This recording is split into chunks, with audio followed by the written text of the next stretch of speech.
స్త్రీ శాపము, పితృశాపము, ఋషి శాపము, దేవతా శాపము ఇలాంటివి ఉంటాయి. అవి ఎలా ఉంటాయి గురువుగారు, దీని వలన వస్తాయని అడిగారు. కింద కామెంట్స్లో కూడా చాలామంది పెట్టారు.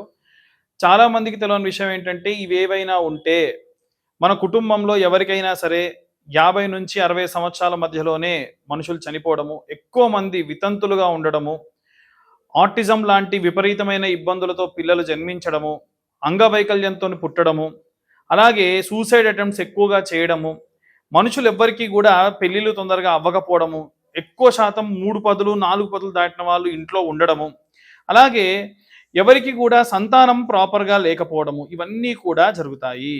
కాబట్టి వీటన్నిటికీ ఒకే ఒక్క రెమెడీ ఏంటంటే, గోకర్ణ లాంటి క్షేత్రంలో పితృదోష నివారణ పూజలు జరుగుతూ ఉంటాయి. అలాంటి క్షేత్రంలో విశేషంగా పూజలు నిర్వహిస్తున్న కారణం చేత ఎవరైనా సరే ఆ యొక్క పూజలు చేయించుకోవడం వలన జాతక సంబంధిత, అంటే జాతకంలో కూడా 9వ స్థానంలో గనక రాహుగ్రహ సంచారం చేస్తూ అది మనకు కనిపిస్తూ ఉంటుంది.